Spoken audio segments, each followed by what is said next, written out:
Okay, so today we're going to be continuing on with what we had talked about in the previous lesson. Today is the 7th, and we're going to be talking about section 10.3. It's called Properties of Logarithms.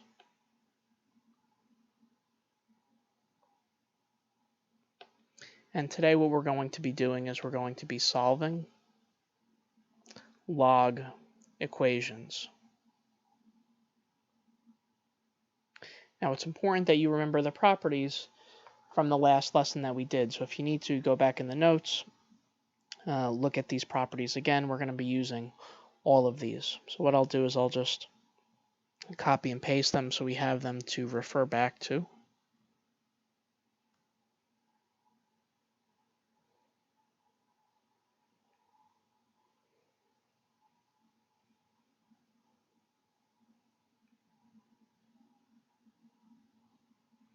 Wonderful. So those are the properties of logs that we talked about, and we're going to be using them in the problems I have for you today. And I have 4.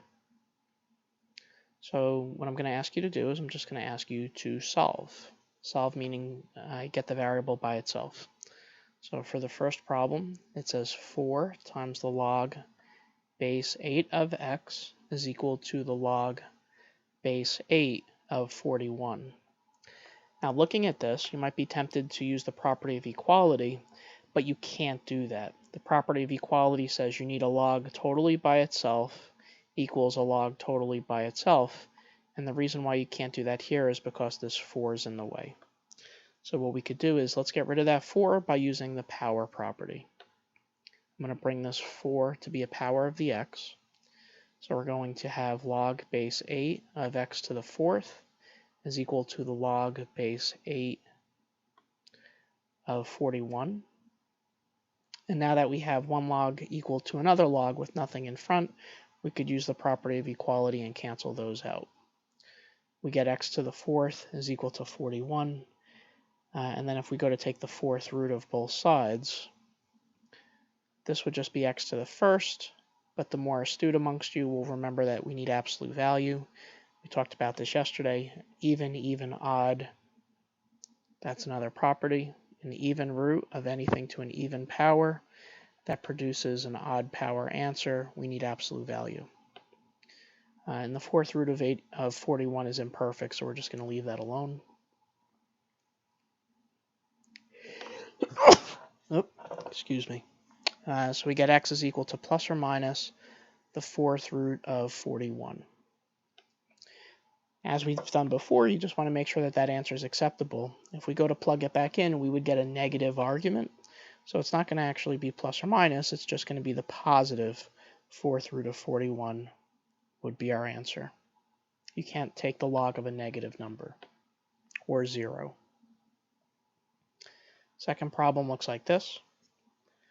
It says 2 times the log base 3 of 6 minus 1/4 times the log base 3 of 16 is equal to the log base 3 of x.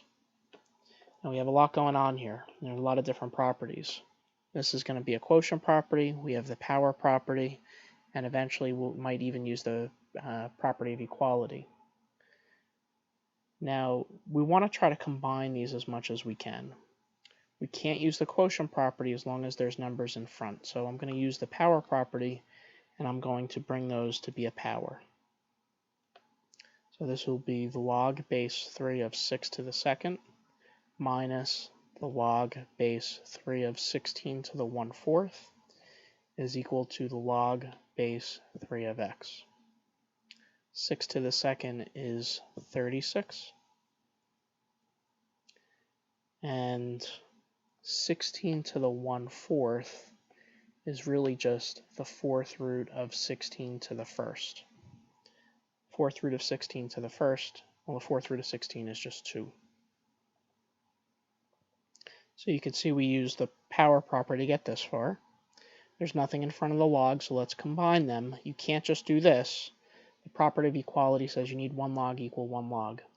So if we combine them using the quotient property, log base 3 of 36 divided by 2 is equal to the log base 3 of x. Now we have 1 log equals 1 log. The logs would cancel, and we would get x is equal to 36 over 2, which is 18. If we put this in for x, everything is good, so we don't have an extraneous answer. All right, moving on to number 3, we're halfway done.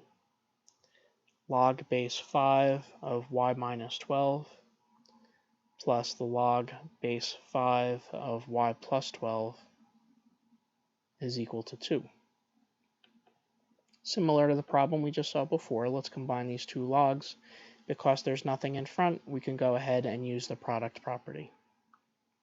Product property says we can combine those two logs using multiplication.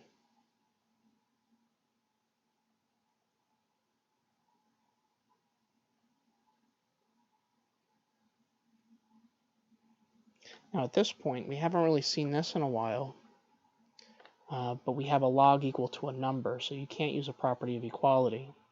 But we can use a translation property. Translation property, if you remember, was the base to this power equals this argument. So we're going to say 5 to the second power is equal to y minus 12 times y plus 12. This will be 25 is equal to, if you FOIL this out, you'd get y squared minus 144.